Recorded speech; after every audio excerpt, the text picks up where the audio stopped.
आज हम जो सामाजिक अध्ययन की पाठ्य पुस्तक है इसके बारे में जानकारी लेंगे। Social study text book. सामाजिक अध्ययन की जो पाठ्य पुस्तक का जो अर्थ है यानी पाठ्य पुस्तक किसे कहते हैं उसकी जो परिभाषा है वो देखेंगे। Meaning and definition of text books of social studies. देखो, सामाजिक अध्ययन की पाठ्य पुस्तक के संबंध में विभिन्न विद्वानों ने अपने अपने विचार व्यक्त किए हैं, जिनमें से कुछ इस प्रकार है।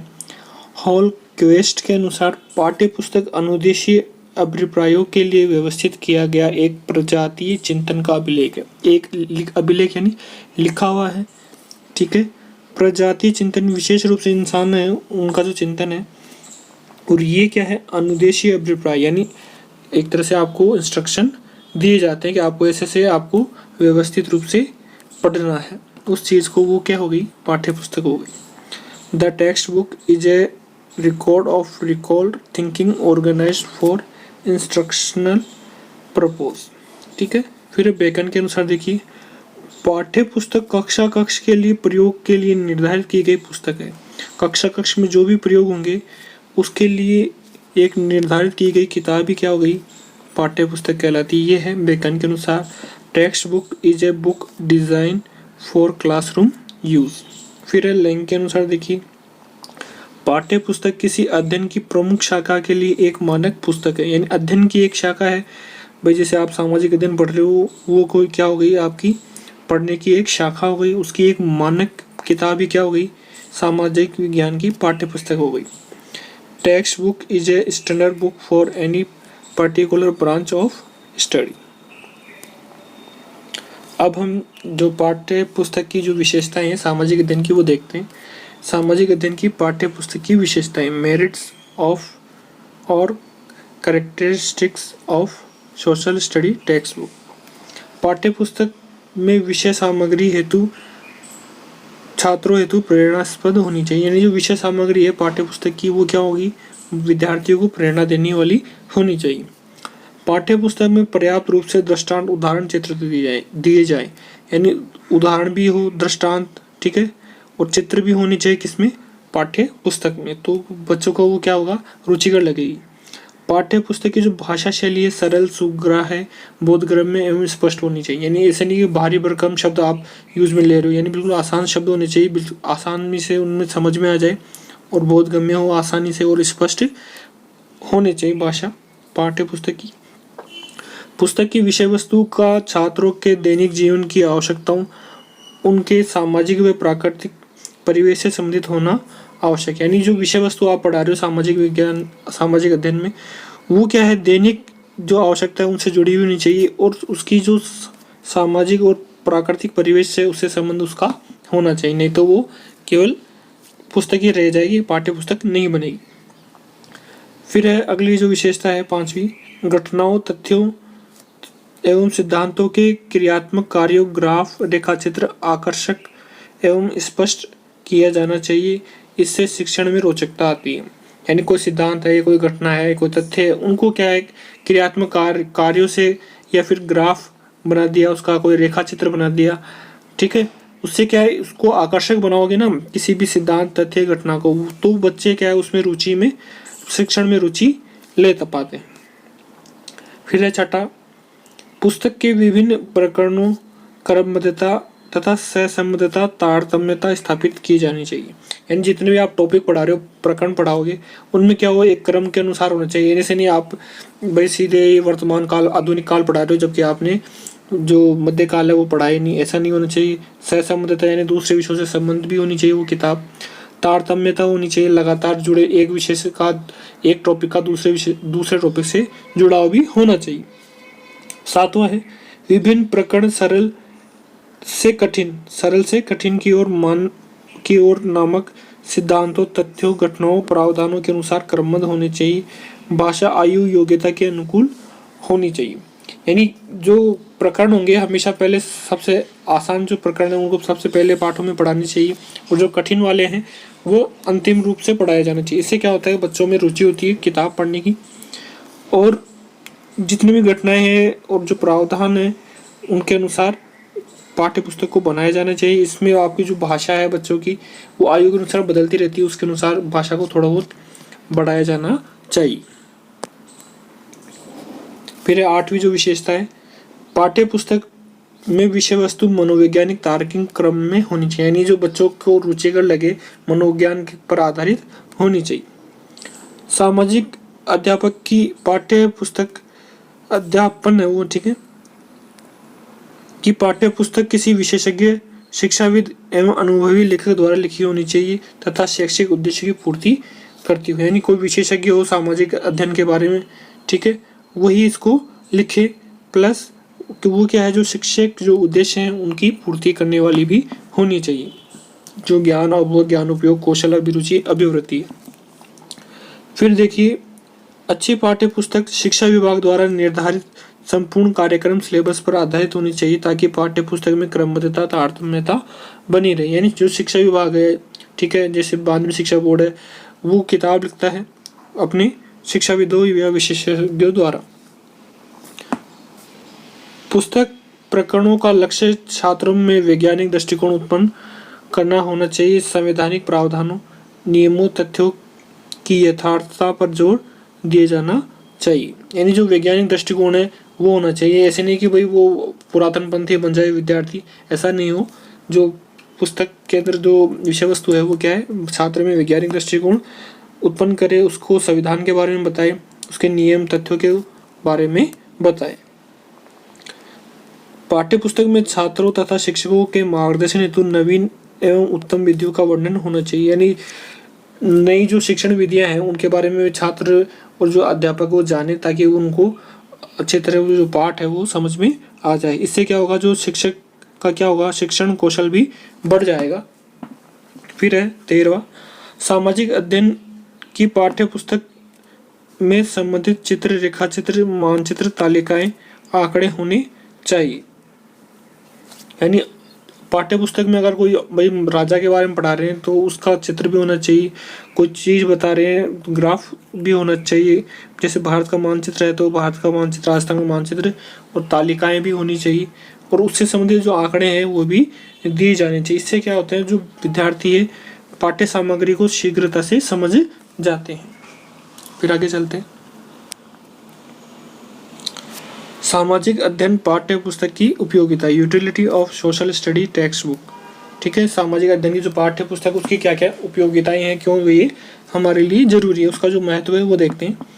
इसके उपयोग से छात्र शिक्षक दोनों का क्या बचता है, समय बचता है, यानी जो सिलेबस है वो कम समय में पूरा हो जाता है। कम मूल्य पर छात्र महत्वपूर्ण तथ्य तथा सूचनाएं प्राप्त कर लेते हैं, यानी जो पाठ्य पुस्तक है वो सस्ती पड़ती है, जबकि जो रेफरेंस बुक होती है वो काफ़ी ज़्यादा महंगी होती है, यानी कम मूल्य एक इसका उपयोग का कारण है।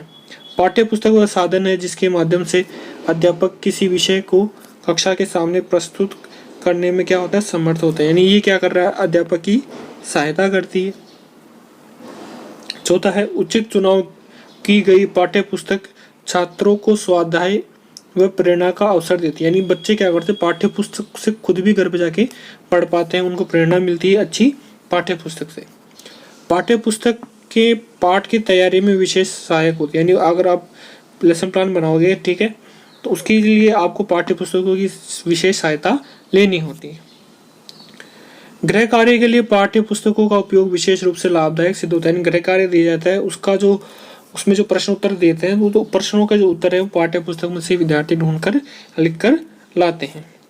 इससे शिक्षण उद्देश्यों की प्राप्ति में सहायता मिलती है। आपने जो शिक्षण उद्देश्य बनाए, ज्ञान अवबोध, ज्ञान उपयोग, अभिरुचि, अभिवृत्ति, कौशल, ये सब क्या है आपको किससे मिलेगी, पाठ्य पुस्तक से ही मिल पाते हैं। विषय वस्तु की जो सीमा है ज्ञात हो जाती है, यानी ऐसे नहीं कि भाई आप जो 9वीं क्लास के अंदर ही 10वीं का सिलेबस पढ़ाने लग जाओ, ऐसा नहीं। इससे क्या हो जाता है कि 9वीं क्लास में 9वीं का सिलेबस पढ़ा जाता है और 10वीं में 10वीं का। यह एक संदर्भ सामग्री का स्वरूप, यानी रेफरेंस जो सामग्री है उसका भी एक स्वरूप मिल जाता है हमें पाठ्य पुस्तक में, जो सिलेबस को पूर्ण करती है। आगे सामाजिक अध्ययन की जो पाठ्य पुस्तक है उसका निर्माण कैसे किया जाता है, क्या क्या है जरूरी। डेवलपमेंट और सोशल स्टडीज टेक्स्ट बुक, पाठ्य पुस्तक का निर्माण करता होता है, ठीक है, जो ये तय करता है कि भाई पाठ्य पुस्तक ऐसे निर्मित की जाएगी और ऐसे उसके जो चैप्टर है वो ये और उसकी जो विषय सामग्री है वो तय करता है।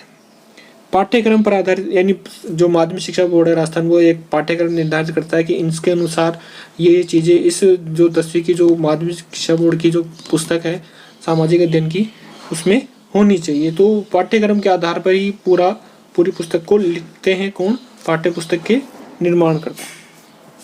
फिर है उद्देश्य पूर्ति में सहायक हो, यानी जो पाठ्य पुस्तक निर्माण के समय ये ध्यान रखा जाता है कि ये जो पुस्तक लिखी जा रही है वो जो हमारे जो उद्देश्य है, ज्ञान अवबोध, ज्ञान उपयोग, अभिरुचि, अभिवृत्ति, कौशल, ये सब इनके बारे में क्या है, उनकी जो पूर्ति है वो हो सके, इसलिए इसका भी ध्यान रखा जाता है। पाठ्य पुस्तक की पाठ्य वस्तु, अरे भाई जो पुस्तक की जो पाठ्य वस्तु है उसका भी निर्धारण किया जाता है कि आपको इतिहास में तो ये पढ़ाना है, भूगोल में ये पढ़ाना है, नागरिक शास्त्र का ये ज्ञान देना है। तो विद्यार्थियों को वास्तविक रूप से जो ज्ञान होता है वो पाठ्य वस्तु से होता है। तो और ये क्या है, पाठ्य वस्तु ही क्या है, पाठ्य पुस्तक का निर्माण करती है। पाठ के अंत में सारांश देना चाहिए। भाई जो आप सामाजिक अध्ययन की जो पाठ्य पुस्तक आप बना रहे हो तो उसमें जो महत्वपूर्ण बिंदु होते हैं, जो परीक्षा के लिए महत्वपूर्ण होते हैं, पाठ के अंत में एक सारांश के रूप में दिए जाते हैं। फिर है छठा, अध्यापकों एवं विद्यार्थियों के लिए निर्देश। अध्यापकों के लिए निर्देश ये होते हैं कि आपको कौन सी शिक्षण विधियाँ काम में लेनी है, कौन कौन से आपको कार्य करने हैं, ठीक है। विद्यार्थियों के लिए भाई कौन कौन से आपको गृह कार्य करना है, कौन कौन सी क्रियाविधियाँ करनी है और कौन कौन से आपको जो प्रोजेक्ट है वो करने हैं। फिर है अभ्यासार्थ प्रश्न, यानी जो पाठ के अंत में अभ्यास के लिए प्रश्न दिए जाते हैं, जो परीक्षा की दृष्टि से भी महत्वपूर्ण होते हैं, उन्हीं में से प्रश्न आते हैं अधिकांशतः परीक्षाओं में। जो वार्षिक जो परीक्षाएं होती हैं उनमें भी, और जो जांच परीक्षाएं होती हैं मंथली और त्रैमासिक, उनमें भी।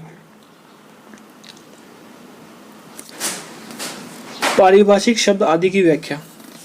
पारिभाषिक जो शब्द होते हैं जो या तो पाठ के अंत में होते हैं या फिर जो विषय वस्तु के साथ नहीं होकर लास्ट में जो आपके जो लास्ट पेज होते हैं पाठ्य पुस्तक के, उसके लास्ट में अंतिम पेजों में लिखे गए होते हैं, उनकी जो व्याख्या की जाती है, जो छात्रों के और अध्यापकों के लिए काम में आते हैं। इससे क्या होता है, जो कठिन शब्द होते हैं उनके बारे में विद्यार्थी और अध्यापक जान जाते हैं। फिर है चित्र, मानचित्र और चार्ट आदि का प्रयोग किया जाता है पाठ्य पुस्तक निर्माण के समय। यानी जो चित्र है उनसे, जैसे अशोक का चित्र हो गया, अकबर का चित्र हो गया, महाराणा प्रताप का चित्र हो गया, वो सब चित्र शामिल किए जाते हैं। उनके बारे में, जो चरित्र के बारे में विद्यार्थी जान जाते हैं उनके चित्र को देखकर। फिर है मानचित्र, यानी भारत का हो गया, विश्व का हो गया, राजस्थान का मानचित्र, भूगोल के जो पाठ होते हैं उनके अंदर विद्यार्थी जान जाते हैं। फिर है चार्ट, चार्ट में कोई सा भी, जैसे पर्यावरण से संबंधित कोई चार्ट हो गया या फिर अर्थशास्त्र से संबंधित कोई चार्ट आ गया, वो सब चार्ट विद्यार्थी बनाना सीखते हैं और उसको देखते हैं पाठ्य पुस्तक के अंदर। फिर है पाठ्य वस्तु की व्याख्या। अब देखो पाठ्य वस्तु है उसकी जो व्याख्या की जाती है कि भाई ये जो एक टॉपिक है उसके ऊपर पूरा व्याख्यान दिया जाता है, पूरी उसके बारे में जानकारी दी जाती है। यानी एक जो प्रकरण है, प्रकरण के बारे में पूरा उसके अंदर एक ही चैप्टर के अंदर पूरा उसकी व्याख्या की जाती है ताकि अध्यापकों और छात्रों को उसके बारे में समझ में आ सके। फिर है पाठ्य पुस्तक की भाषा शैली। और जो पाठ्य पुस्तक की जो भाषा शैली है वो आसान होनी चाहिए। ऐसे नहीं कि आप कठिन भारी भरकम शब्दों का प्रयोग कर रहे हो, इससे विद्यार्थियों को उसके बारे में नुकसान ही होता है। फिर है पाठ्य पुस्तक की छपाई तथा गेटअप। अब पाठ्य पुस्तक की जो छपाई है, भाई ज़्यादा महंगी छपाई करोगे तो उसकी जो लागत बढ़ जाएगी। छपाई ऐसी की जाती है ताकि बच्चों को आसानी से वो खरीद भी सके। उसका जो गेटअप है इतना अच्छा किया जाता है कि जो विद्यार्थी उसको देखकर ऐसा लगे कि वो उनके लिए ही किताब बनी है। यानी उनकी जो रुचि है उनके अनुसार उसके जो गेटअप वो किया जाता है। यानी उसका जो कवर पेज है वो इतना अच्छा लगाया जाता है कि विद्यार्थी उसको आसानी से समझ सकते हैं कि ये हमारे लिए उपयोगी पाठ्य पुस्तक साबित होगी। पाठ्य पुस्तक निर्माण संबंधी जो अन्य बातें हैं आवश्यक, वो भी देखते हैं। भूमिका या प्रस्तावना या विषय प्रवेश परफेस, यानी जो विद्यार्थी है उनको ये पाठ्य पुस्तक की जो पहला पेज होता है उसमें भूमिका लिखी होती है कि जो लेखक होता है वो बताता है कि ये जो किताब है क्यों लिखी गई, क्यों, क्या हमारा उद्देश्य है, और हम क्या है विषय के बारे में थोड़ी बहुत जानकारी भी इसमें देते हैं कि सामाजिक अध्ययन का ये जो टॉपिक्स हम इस पाठ्य पुस्तक में लिख रहे हैं इनके बारे में थोड़ी बहुत जानकारी ये लिखी गई है। फिर है विषय सूची, टेबल ऑफ कंटेंट, यानी जो जितने भी पाठ होते हैं सामाजिक अध्ययन की किताब के अंदर, जैसे 20 पाठ हो गए, 21 पाठ हो गए, 25 पाठ हो गए, उनके बारे में विषय सूची दी जाती है कि इस पेज पर ये पाठ स्टार्ट हो रहा है, ये समाप्त होगा, ये टॉपिक इसमें पढ़ाए जा रहे हैं, भूगोल के, इतिहास के, नागरिक शास्त्र। फिर है परिशिष्ट, अगर कोई चीज़ कहीं पर रह जाती है या कोई नई चीज़ अप टू डेट का हमें करनी होती है तो परिशिष्ट के रूप में उसमें हम अपेंडिक्स के रूप में उसमें जोड़ दिए जाते हैं, या फिर कोई जो संदर्भ पुस्तकें होती हैं उनके बारे में थोड़ी बहुत जानकारी हम देते हैं। फिर है सूची पत्र या इंडेक्स। इंडेक्स का भी प्रयोग किया जाता है कि भाई ये जो चैप्टर है उसके बारे में ये जानकारी हमने यहाँ से उठाई है और यहाँ पर हमने उसके बारे में जानकारी आपको दे दी है। अब हम सामाजिक अध्ययन है उसकी जो पाठ्य पुस्तक है उसका क्या करेंगे, हम मूल्यांकन कैसे करें उसके बारे में देखेंगे। राष्ट्रीय शैक्षिक अनुसंधान एवं प्रशिक्षण परिषद NCERT द्वारा एक अच्छी पाठ्य पुस्तक के मापदंड हेतु निम्नलिखित बिंदु निर्धारित किए हैं। देखिए वो क्या क्या है। पाठ्य पुस्तक का नियोजन। सबसे पहले जो पाठ्य पुस्तक है उसकी प्लानिंग की जाती है, जिसमें आप देखिए पाठ्य पुस्तक निर्माण एवं प्रकाशन संबंधी सभी पक्ष सम्मिलित किए जाते हैं, जैसे शिक्षण संबंधी उद्देश्य, इंस्ट्रक्शनल ऑब्जेक्टिव्स, यानी आप क्या क्या शिक्षण संबंधी जो उद्देश्य ले रहे हो, ज्ञान अवबोध, ज्ञान उपयोग, कौशल, अभिरुचि, अभिवृत्ति, उसके बारे में भी क्या है उद्देश्य बताए जाने चाहिए किसमें, नियोजन में, पाठ्य पुस्तक के नियोजन में। फिर है विषय वस्तु के प्रति उपक्रम, अप्रॉक्स ऑफ द सब्जेक्ट, यानी जो विषय वस्तु है उसके जो क्या क्या उपागम है उसके बारे में भी बताया जाता है उसके प्लानिंग के अंदर। फिर है संगठनात्मक प्रतिरूप, ऑर्गेनाइजेशन पैटर्न, यानी उसका जो संगठन है इस प्रकार से किया जाता है कि जो पाठ्य पुस्तक है आपकी जो विषय वस्तु आपके लिए जो पाठ्यक्रम निर्धारित किया गया है शिक्षा समितियों द्वारा, उसका एक संगठन पूरा रख सके। फिर है पुस्तक का आकार, साइज ऑफ बुक, यानी जो मानक जो स्तर है, जैसे पुस्तक का आकार है, छोटा है, बड़ा है, वो भी निर्धारित किया जाता है कि अभी ये किस स्तर के बच्चों की किताब है, उसके अनुसार जो पाठ्य पुस्तक की जो मोटाई है और उसका पेज का आकार है वो भी निर्धारित किया जाता है। फिर आगे देखिए दूसरा टॉपिक मूल्यांकन का, पाठ्य पुस्तक का चयन, सिलेक्शन ऑफ कॉन्ट्रैक्ट। इसके अंतर्गत निम्नलिखित बिंदु आते हैं। देखो पाठ्य पुस्तक की शुद्धता, एक्यूरेसी ऑफ कंटेंट, यानी कई बार क्या होता है गलत या मिथ्या तथ्य छप जाते हैं, तो उसके बारे में भी जो विशेषज्ञ हैं उनसे उसकी शुद्धता की जांच करवाई जाती है।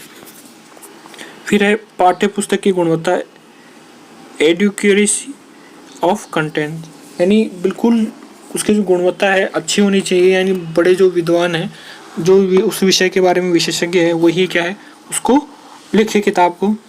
अध्ययनातन की पाठ्य वस्तु, यानी अप टू डेट कंटेंट, यानी कई बार क्या होता है पुरानी किताबों में ही क्या होता है राष्ट्रपति और जो प्रधानमंत्री उनकी सही जानकारी नहीं दी जाती, या फिर जो पुरानी जो आंकड़े होते हैं अर्थशास्त्र के वो जोड़ दिए जाते हैं, तो वो क्या होनी चाहिए, अप टू डेट होनी चाहिए। जैसे जनगणना के आंकड़े होते हैं वो पुराने दिए होते हैं। फिर है पाठ्यक्रम की समविष्टता, कवरेज ऑफ द सिलेबस, यानी जो पाठ्यक्रम है वो पूर्ण रूप से इस किताब के अंदर आ जाना चाहिए, वो ये कह रहे हैं। फिर है विद्यालय में समग्र शिक्षा क्रम औचित्य, fitness into the total curriculum of the subject in school, यानी जो शिक्षा क्रम है पाठ्यक्रम है उसका जो औचित्य है विद्यालय स्तर का वो संपूर्ण होना चाहिए आपकी पाठ्य पुस्तक में। ठीक है। फिर है सामाजिक व राष्ट्रीय एकीकरण के परिवेश का ग्रहण, adoption of the perspective of the social and national integration, यानी जो ये क्या है समाज की एकता के बारे में बताए और राष्ट्रीय एकता के बारे में बताए आपकी पाठ्य पुस्तक। ऐसे हमें ये पाठ्य पुस्तक का चयन करना चाहिए। मानव समाज के विकास में संप्रदाय का ग्रहण, adoption of the concept of the development of human society, यानी जो मानव समाज है उसका विकास हो वो जो संप्रदाय है वो कौन ग्रहण करे, आपकी पाठ्य पुस्तक करे, तो उसका हम चयन करते हैं पाठ्य पुस्तक का। फिर वांछित अभिवृत्तियों का विकास, इंक्लूजन ऑफ डिजायरेबल एटीट्यूड्स, यानी जो वांछित यानी जो हमारी जो इच्छाएं हैं कि हम कौन कौन सी अभिवृत्तियां हम विकसित करना चाहते हैं छात्रों के अंदर, वो अगर वही जो पुस्तक हमारी अभिवृत्तियों का विकास करे छात्रों में अच्छी, तो उसी पाठ्य पुस्तक का हम चयन करते हैं। ठीक है। फिर है विषय सामग्री का संगठन एवं प्रस्तुतिकरण, organisation and presentation of the material, यानी जो विषय सामग्री आपने ली है उसका संगठन किस प्रकार से किया गया है और उसका जो प्रस्तुतिकरण यानी आप कैसे उसको क्लास में पढ़ाओगे, तो उसके अंदर क्या आपके मानक है वो देखिए। अध्यायीकरण व अनुच्छेदीकरण, चैप्टरलाइजेशन and presentation of the paragraphing, यानी जो एक एक अध्याय को और उसके जो अनुच्छेद यानी उसके हर अध्याय को अलग अलग टुकड़ों में विभाजित किया जाना, यानी एक पार्ट है उसके अलग अलग टुकड़े के करके पढ़ाया जाना चाहिए। फिर है तार्किक संगठन, लॉजिकल ऑर्गेनाइजेशन, यानी एक तर्कपूर्ण उसका संगठन होना चाहिए पाठ्य पुस्तक की विषय सामग्री का। ऐसे नहीं आप इतिहास के पाठों के बीच में ही आप भूगोल के पाठ पढ़ा रहे हो या नागरिक शास्त्र के पाठ पढ़ा रहे हो, ऐसा नहीं होना चाहिए। फिर है प्रस्तुतिकरण का स्वरूप, फॉर्म्स ऑफ प्रेजेंटेशन, यानी कौन सी आप शिक्षण विधियों का प्रयोग करोगे इसे पाठ्य पुस्तक को पढ़ाने में, उसका स्वरूप बाल केंद्रित होगा या अध्यापक केंद्रित, ये आपको तय नहीं करना, केवल आपको क्या करना है बाल केंद्रित शिक्षण विधियों का ही प्रयोग करना है। शिक्षण सिद्धांतों के अनुरूपता, conformity of the principle of learning, यानी शिक्षण जो अधिगम सिद्धांत है उनके अनुसार ही क्या है विषय सामग्री का संगठन होना चाहिए। यानी अगर आप कठिन विषय जो टॉपिक है उनको पहले पढ़ाओगे तो बच्चे किताब से बिल्कुल निरस्ता अपना लेंगे, यानी विद्यार्थियों को हमेशा आसान जो प्रकरण है टॉपिक है पाठ है वो पहले पढ़ाने होंगे। ठीक है।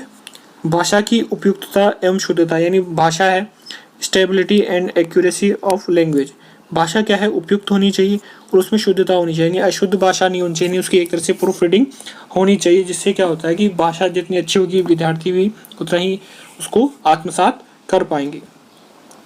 फिर है शिक्षण निर्देश, टीचिंग गाइडेंस, यानी शिक्षकों को भी ये निर्देश दिए जाने चाहिए कि आप कौन कौन सी शिक्षण विधियाँ प्रयोग में करोगे, कौन सी उपविधियाँ प्रयोग में लोगे, कौन सी शिक्षण जैसे कोई खेल विधि प्रयोग में लोगे, व्याख्यान करोगे, प्रश्नोत्तर विधि करोगे, ये सब जो शिक्षण विधियाँ हैं तो वो अध्यापकों को बताई जानी चाहिए निर्देश के रूप में।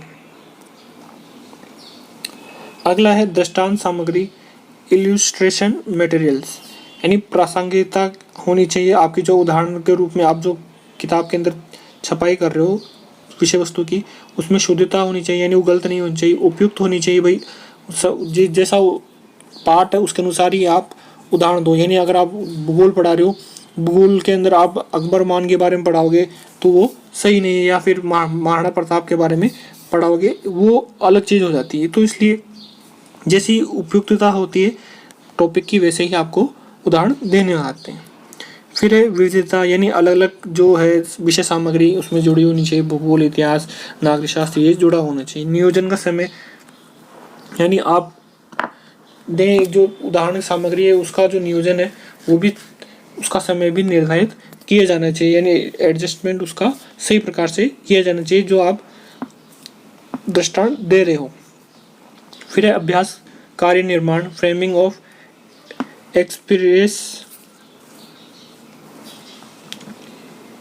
विषय वस्तु की समविष्टता, यानी जो आप प्रश्नोत्तर बनाओगे विद्यार्थियों के लिए, ठीक है, पाठ के अंत में उसमें विषय की वस्तु की पूर्ण रूप से समाविष्टता होनी चाहिए, यानी कोई टॉपिक रह नहीं जाए, ऐसा आपको ध्यान रखना चाहिए। दत्त कार्य, होमवर्क या असाइनमेंट की व्यवहारिकता, यानी जो घर पे बच्चों को जो गृह कार्य दोगे आप या फिर असाइनमेंट दोगे वो भी क्या है आपकी जो व्यवहारिक रूप से किताब से ही दी गई हो, जो बच्चों के काम आए।